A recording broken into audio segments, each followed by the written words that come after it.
Welcome, everybody. Today, we are going to take a look at the new Venue 8.0 software. With me today is Chris Lambrechts, our application specialist, Alex Hostrand, our new product manager, and I'm Champ Peck, market development manager for Avid Live Sound. We're going to be looking at Venue 8.0 and some of the new features that will be coming early next year. Just a little disclaimer. Some of these features may drop. Some of these features there may be new features added to this as well, or some of the features may move around a little bit in the software. So with that, let's take a look at the new features coming with Venue 8.0. One of the features is VCA metering and monitor bus metering. Alex, do you mind explaining this to us? What it is, what it's about, who's been asking for this? Yeah, well, the big thing is, like, I believe as an engineer, having visual feedback at a quick glance is helpful, in the heat of battle, as it were, and especially with things like VCAs where you're controlling massive amounts of channels all sort of like gang to one fader. Having that information at a glance is very, very helpful and like gives you a relative idea of like how that VCA is affecting all of those members. So for monitor bus metering, we took a very simple approach of basically showing you whatever is hitting that monitor bus when you have it, soloing, whether it's your default mix to monitors, any of those things. When it came to VCA meterings, we had to think a little creatively of how we wanted to show that, because in a state where you have, 30, 40, different inputs all being controlled by a VCA, you can't just sum all of those inputs together and, give yourself a meter based on that, because it will just be completely clipped out. So we went with the aspect of always showing what is the highest value of any given channel inside of that VCA, and then affected that meter value relative to the VCA position. So basically, you're always getting a at-glance view of like what your VCA is, what the loudest thing on your VCA is, and how it is affected by VCA, by the VCA level. That's awesome, man. Chris, can you show us an example of this? I can sure try. I'll bring up the Venue GUI for this. So basically, I'm on a layout here where I'm showing a bunch of VCAs over here. So there's a drum VCA, percussion VCA, bass, guitar, keys, etc., etc. And then here over on this end of the layout, we have a bunch of drum inputs. We have a bass, some guitars, keyboards, and some saxophone players as well. And if I start my virtual sound check, you will see metering on the inputs. And as soon as I open up one of these channels, so I'm going to open up these drum channels, and you can see that the drum VCA is starting to meter, right? Same with the bass. I'm opening up the bass. And as Alex was saying, this goes together with the VCA control. So if I start controlling the VCA, you can see that metering go up and down as well, right? So that's basically what VCA metering is all about. So back over to you, Chant. All right, that's great. So a new feature we have is any mixed monitors. We have two solo buses, an A and a B bus. So Alex, with that, can we actually route different things into the A and the B bus now? And how do we do that? And we'll have Chris give us a little example once he's done. Yeah. So we designed this feature because a lot of engineers sort of have been talking about wanting to have that specific mix just always there for their monitor bus. And currently the only way to really do that was solo, because the only mix to monitors that was able to be used was left and right. So we took sort of like that request from engineers and expanded the ability to assign any group output to be the default mix to monitors for both monitor A and monitor B bus independently, as well as the ability of adding the ability to change that via events. So Chris, why don't you show them a little bit? Sure. Back to my Venue GUI, and we're on the buses page, and monitor A, monitor B. Currently mix to monitors is turned on. But mainly what Alex was saying is that I can, by default, the mains is assigned to mix to monitors, but I have a drop-down menu available now that will allow me to assign any bus, group, matrix, aux, to the mix to monitor bus. And as Alex was saying, I can actually attach events to that. So I have a bunch of mix to monitor events here, which basically are a couple of function switches. So the trigger is a function switch, and then my actions is a list of things. First, I'm going to turn the mix to monitors on, and then I'm going to select what group output I want to assign to that mix to monitor bus, and then attention that as well. Right. So here's an example. If I hit function key 7, you can see the event actually trigger. Go back to my buses. It has now changed to drums. If I go to function switch 8, you can see that it flip-flops to percussion, and I can go on and switch to any of the programmed events I've done and turn mix to monitors back off as well. So back to you, Champ. That's awesome. Thanks, Chris. So you're touching on the events, and with events, these are macros that you can create using virtually any fader, switch, knob, a foot switch, MIDI commands, GPIO, etc. on the console to use them as triggers, and they'll fire user definable actions. And that's kind of what Chris was just doing there, but we've actually expanded upon them even more so. So this is an incredibly powerful part of the console. Alex, what have you done there? What have you added, and how does it work? Well, so basically, one of the things that I hear when I talk to engineers that use SXL is that they love our event system, and they love how flexible it is, how it allows them to really create exactly what they need. But there's always some things that we're missing. One of them was a feature that we released not too long ago, which was a optionable toggle, which was VCAs, trim, aux sends, and sends on faders, which is a very, very helpful tool, but not all the time.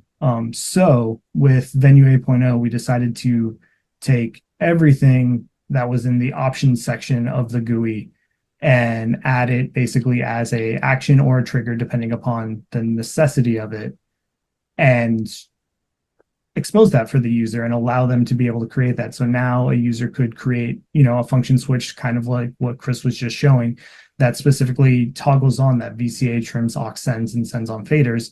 So you can have that very powerful tool when you need it, but not have to be digging through a menu to turn it off and on for that specific timing when you want it.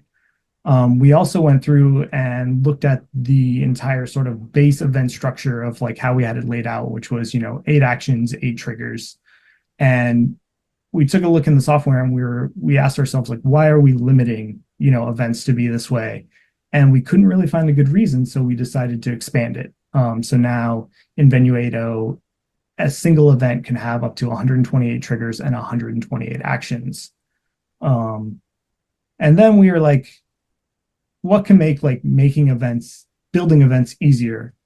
Sometimes there are like very tedious events. Like I know I have one where I like to be able to have my gates from my drums very quickly able to like toggle off in like based upon group sections. So I'll have like, color switch of group kick, toggle my gates from my kick drums. And now we have a new feature called Smart Duplicate, which you can duplicate either whole events, just triggers, or just actions in a smart way where Venue will look at the structure of your event and try and formulate the logical next iteration of that event. So for me, in my case, if I have like group 1, color switch controlling, my gates, if I smart duplicate it, it would then propagate that to be group 2 color switch and then try and fill in those gate members. But Chris, do you want to show some of the new event stuff? Sure. For this one, I'm going to use a combination of camera and Venue GUI. So a typical one for monitor engineers is to set up a bunch of triggers. I'm using function keys here. You hit that trigger and it enters your input channels into sends on faders. So function switch 1, I want to go into sends on faders on my fader banks for aux 1. So what does that look like? I'm hitting function switch 1, gives me sends on faders, right?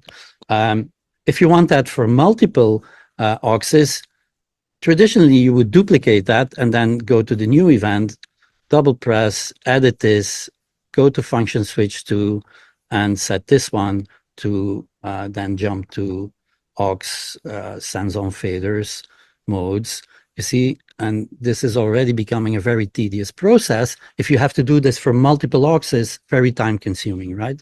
So I'm going to delete that one and instead use Smart Duplicate. Smart Duplicate, there's a drop down. If I just hit Smart Duplicate, notice that there's a shift. So I can also just hold down Shift on my keyboard, hit Duplicate, and now it has Smart Duplicated my event. Function switch 1 has become function switch 2. Sends on faders for aux 1 has become sends on faders for aux 2. I can keep doing that a couple of times, and whenever I do that, it'll just increment both the trigger and the action. And now, if I go back to my camera overview and I hit those function switches, I can toggle between these different auxes in sends on faders, right? So this is a Smart Duplicate example of the actual event. You Smart Duplicate the event and the triggers and the actions within that event. We can do that within an event as well. For example, what I've set up here is a trigger that will, for what I'm going to do is I'm going to use a group of focals. A group of focals, I want to turn, at some point, I want to use a trigger to turn those focals up. And I've set this for channel 65, which is Violet, one of the singers. And I want to turn her fader up over a course of 1.5 seconds up to 0 dB, right? What this looks like on the console, if I hit that trigger, is like this. You see that first fader who fade up. But I have more singers in that group. So what I'm going to do next is I'm going to Smart Duplicate this event. I can do the same thing, hold down Shift and Smart Duplicate, and you see that immediately this jumps to channel 65. I can do that again and jump to channel 67. I went from channel 65 to 66 to 67. Smart Duplicate again to 68. I can actually speed up things and do a multi-selection, and it'll do consecutively everything for that entire group. Notice that in the meantime, I'm hitting my previous limitation of 8 events. I can select all of this again, Smart Duplicate this again. It'll bring me all the way up to Healy, which is actually my last focal. And if I now go back to the console view and I hit that same trigger, it'll do it for all 16 vocals in that group. All right, Chris, that was awesome. Thank you. So while we're looking at the GUI, do you mind showing us a few of the nuggets that have been added as well, starting with the aux master? Sure. So what I have selected here is an aux master with some members in it, labeled from 1 to 10. I'm actually on my console. I can show you this as well. I'm actually on my console in sends on faders. So if I move these faders up for these members, you will see that these have now values of send levels. So if I turn everything down again, individually, you will see that the members now have their actually send value next to them. Another cool nugget is that I can flip things, every member within the group, and set those members to pre and post. So currently they're switched to pre, and I can just flip them back to post, flip them back to pre, right? That's awesome. And then if we take a look at a group master, Sure. we can see some cool little things going on there as well. Recall another little snapshot here, which is called groups. And then I go to my layout for that one. So here I have a layout again with an aux master. The aux master actually is colored red. Here's my members. If I wanted to color all those members the same color as my group master, I can do that from the aux master drop-down menu and then just copy color to members, and that will copy all the colors to. That's nice. Quick and easy. And then another thing we've added in the options page is the mix bus configuration that expands upon a little bit. our ability to drive groups and auxes and whatnot. So let's have Alex jump in and talk a little bit about this and why this has been changed up. Yeah, so one of the things, very similar to the events and us like looking and being like, why do we design this originally in the first place this way? And if there was a logical change that we could make with it. One of those things was the fact that you could always never have less than 8 auxes or 8 groups, which on smaller engine format sizes could hamper a user when it comes to, having enough auxes for the show, or if it's somebody who doesn't rely on auxes, having enough groups for their show and for all of their bus routing. So now dynamically you can have all of your available mix buses be groups or all of them be auxes. It's completely up to you. You can take groups down completely to 0, or you can take groups up to completely 100% of whatever the value of the engine is provided, as Chris is showing here. That's awesome. Very cool. Yeah, a lot more flexibility there for sure. While we're talking about groups and workflows within a group and auxes, you and Valentine have done a lot of work on the CKM specifically and accessing different members. And can you walk us through that a little bit? And Chris, show that for us? Yeah. So one of the big things about, having a surface in front of you is being able to quickly get to what you need. And when digital consoles first came out, the biggest gripe that everybody has is like menuing after menuing after menuing just to, get to that one send that you need, or that one option that you need, or, a fader buried, 3 layers deep. So that becomes a real big problem when you start looking at, juggling, 96 output groups, or, if they're auxes, if they're groups, if they're, even just trying to manage, a matrixing of sends for a matrix. So we came up with an interesting idea of creating a sort of easy sort of almost chapter selection, is sort of how I was talking about it in development, is if you press, a designated mix button, you'll go to, your what you would normally see, a mix 1 through 32 mixes. If you press that same mix button again, you will then pop into this chapter selection mode where you can basically see all possible sort of banks of your auxes or groups or members or matrix sends, and be able to select and quickly go to that. And then on top of that, we basically made it so mix 1, mix 2, mix 3 have a history to them. So whatever you leave them on, it will remember next time you go back to that on that single press. So Chris, why don't you show a little bit of that? Sure. This is just inputs channels. It's showing the default view for this, which is sort of your channel strip view. Once I select the channel, that CKM will be assigned to that channel. So I'm selecting a channel here.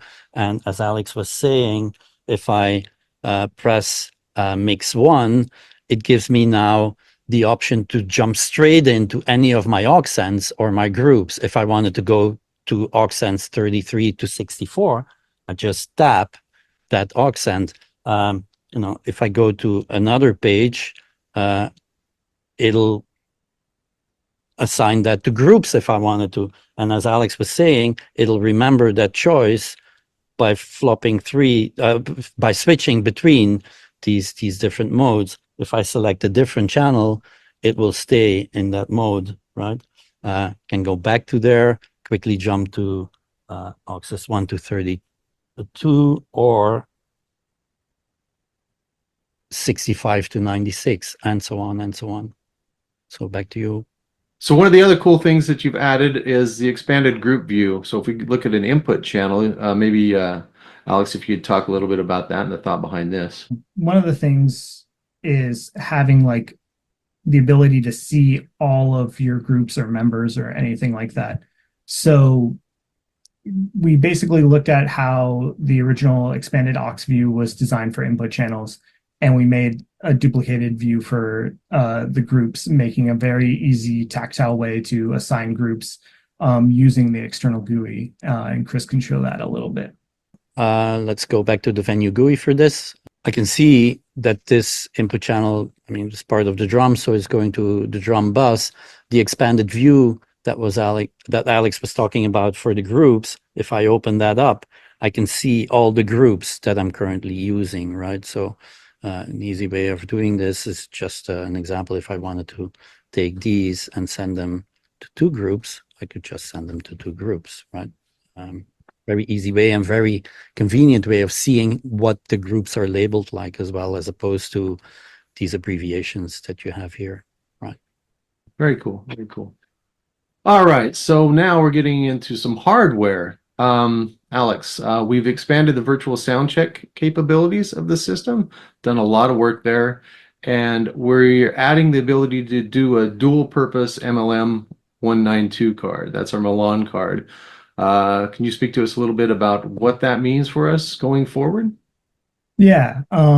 So I've sort of talked about this. Like I have gone through and talked to a lot of engineers, and one of the biggest downfalls of our system right now was we support 192 input channels on our stage ring, but our virtual sound check was only limited to 128 channels, whether it was via MADI or via AVB. So on the easy side of that, we are expanding virtual sound check from MADI to be able to use up to all 4 MADI cards that you install into an engine. And so that was easy, but we also wanted to do something to still allow that ease of that single cable AVB with Venue Link Record that we have coming off of the console for the console AVB entity. So I took a look at the MLM 192 card that we have for Milan, and I worked with my engineering team, and we figured out that we could give it sort of a little bit of new life, a little bit of new purpose. And we've created basically 2 identities for it. One, the MLM Milan compliant identity that we have shipped with and, is Milan compliant. And now you actually have what we call AVB HD, which is a higher density version of the console AVB entity coming directly off the engine from that card. And because we're coming directly off of that MLM card and not through the console loop, it allows us to have more bandwidth so we could, increase the channel count. And with that happening, we decided to sort of restructure the way that setting up virtual sound check and like assigning which hardware devices for redundancy, which one's going to be your playback, which one's going to be your record. And so we sort of streamlined that whole system to make it very useful for a user to see it, know exactly, what's recording and what you have assigned for playback. So Chris can show off a lot of that. So I'm on the options devices page here. I've selected my Milan card, and you can see here in the settings that I can toggle that between Milan. It will ask for a restart. I'm not going to do that. It will ask for a restart to change profiles. I'm not going to do that now because I've already set it to be an AVB HD card. So as Alex was saying, as a Milan card, you will see it pop up in Hive. You can connect to stuff like a P1 or any Milan compliant devices. As an AVB HD card, you can use it as an entity, as an AVB entity, just like the C port, which is over here. If you have a Pro Tools system connected to it, you can hook it up to the C port. Just like the C port, you can now use the AVB Milan card for this. Probably some of you have already seen that this end of the systems page changed as well. So I'm in edit mode. I'm going to use that Milan card. If I wanted to use that Milan card for playback and record, in other words, for virtual sound check, I could tick here virtual sound check here, use that as my playback device as well, actually have between the console AVB and the AVB HD, maybe have a backup there as well and record both. But I'm not going to do that in this case. I'm going to use it as a playback only device. For that, I will now have to jump to one of my computers. And actually, if I open up the audio MIDI setup here, you can see that I'm using the AVB HD card as the core audio device. And actually in Pro Tools, you will see that in my playback engine, I have selected that card to be my playback engine, right? So back to the audio MIDI setup, right? So currently that entity is set to 128 by 128, and Alex already hinted to it. If I go into configure device and select that device, I can bump that IO count up to 144, 168, 192, all the way up to 216 by 216 at 96K, right? Dante Virtual Sound Card is 32 by 32 at 96K.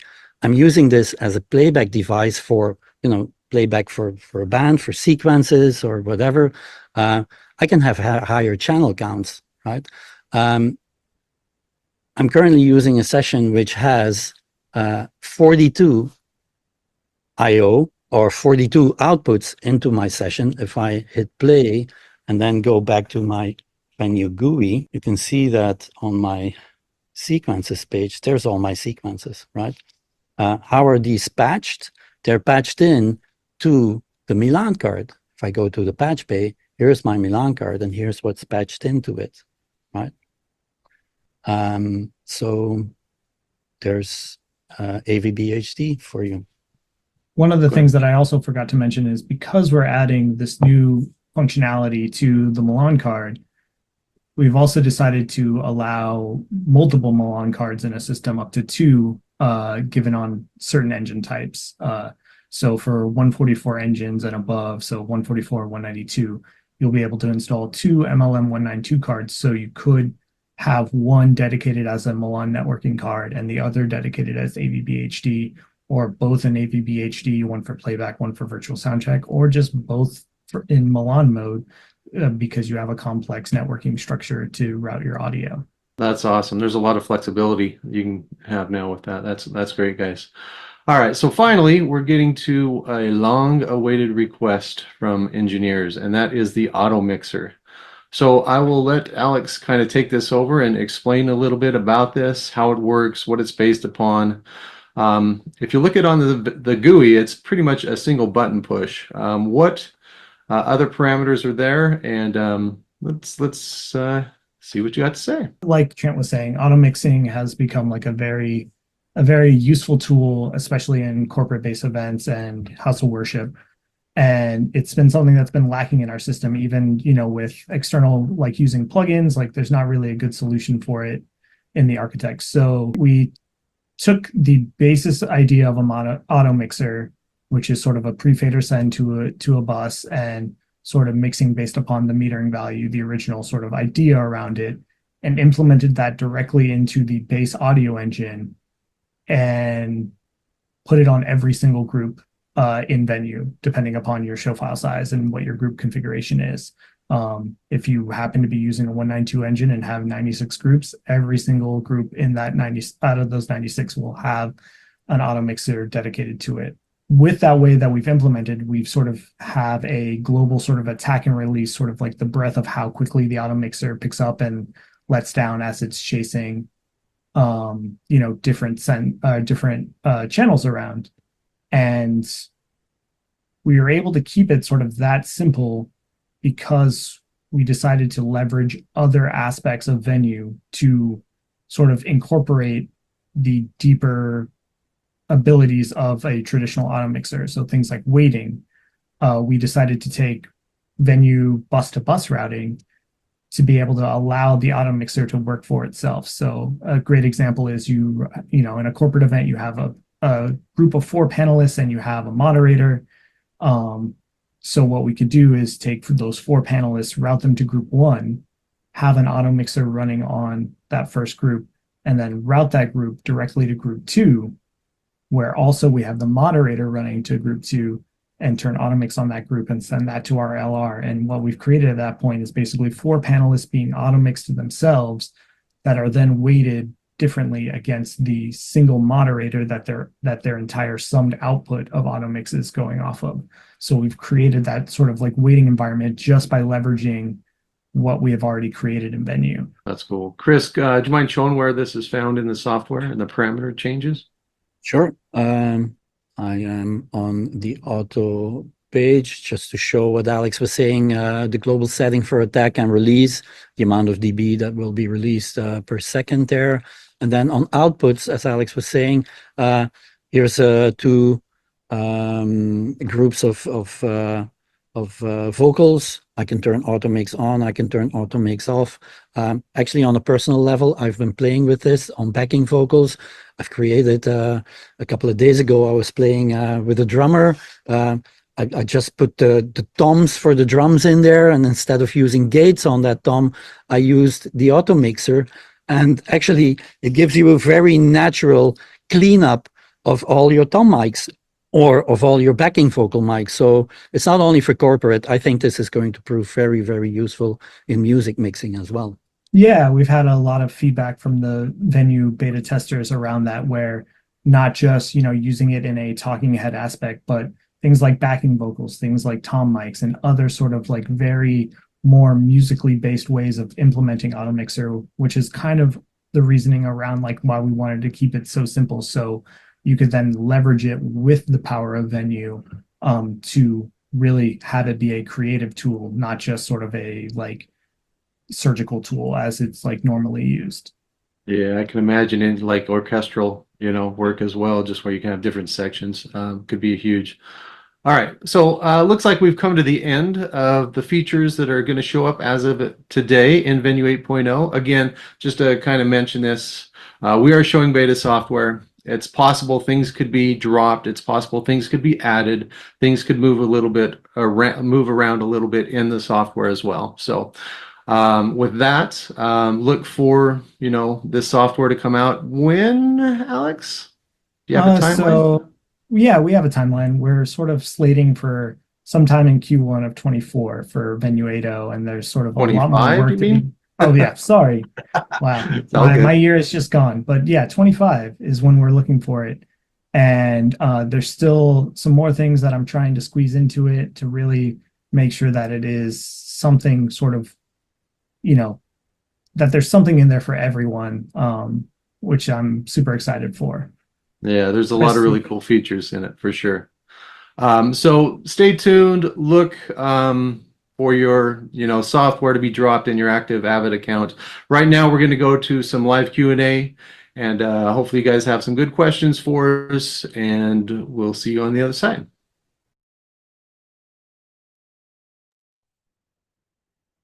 All right, cool. So we did get some questions coming in. Let's start with those. One of them, Alex, is can we use the same existing Milan card that we currently have for the expanded Milan options?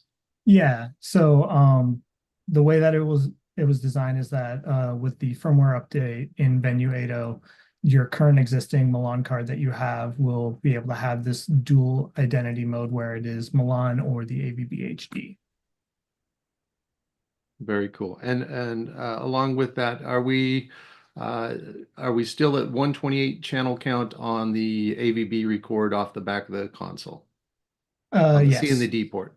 So for the C and the D port for the console, just due to the fact that that carbon has other channels flowing through it, we have sort of like that a hard limit to have that be limited to 128 channels.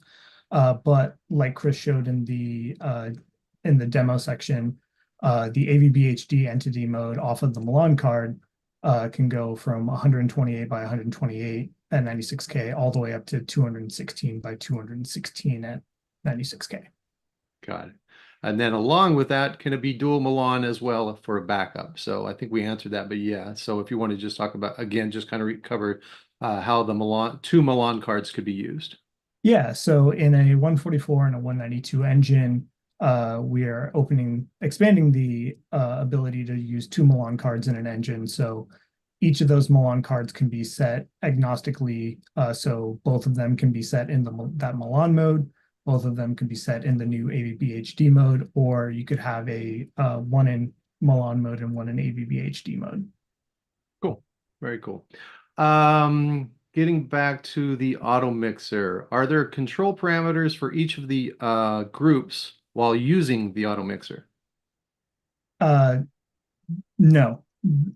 It is basically using the algorithm has been built into the audio engine, and that's our way of sort of like keeping it as simple and our ability to allow it to be able to fit inside of the audio engine as itself. So you basically have an on and off per group, and then you then at that point have your entire group channel flow to make other changes that you want, EQ wise, dynamics control wise, have plugins and at that point, and then dynamically using bus to bus routing, do things like auto mix weighting. Cool. All right. Let's see what else we got. Can I have different mixes assigned to monitor A and monitor B? Going back to yeah. Go ahead. For mixed monitors, yes. Yeah, So each monitor A bus and monitor B bus can both be set to a different default mix to monitor bus. So you could have one being, your aux1, and then monitor B bus being, your group 1 or a matrix output. Cool. Cool. Yeah, lots of actual questions coming in now. I'm just kind of Awesome. going through what I can here. Let's see. Can I control the auto mixer through events? Yes, there are a few events, a few event hooks that we've created in there. One is the ability to globally control the attack and release, and then as well as the on and off state for the auto mixer is both an action, so you can turn it off in a event, or you could use it as a trigger, so turning on the auto mixer does some other action. Cool. Here's a great one as well.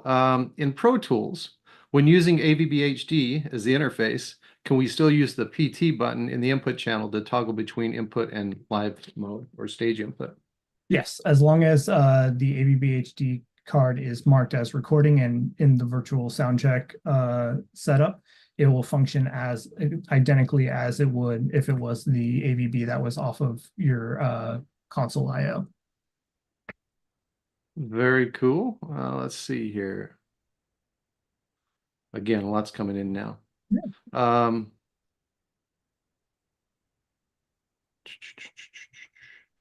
Is there a cost for the new software? There we go. The Venue 8 software. It will be a part of like our normal cost structure, which is active Avid support plans. And that's kind of where we're sitting right now with that. Okay. Cool. I think there's still a lot more here, but what I will suggest we do, because there's so many that are coming in now, is if you guys have more questions, you can reach out to us directly. There's going to be an email address coming up here at the end of this thing. You can reach out to us. We'll get them to the right people to answer them for you. And please stay tuned and look for more coming from Avid Live Sound. Anything to add, Alex? No, I just want to say thank you all for coming today and being a part of this webinar and live Q&A. And I'm excited for everything that's coming with Venue 8.0 and everything that's coming in the future for Venue. And I hope you guys stay tuned to see what we have coming. Yeah. Thanks again, guys. Have a good day. Thank you.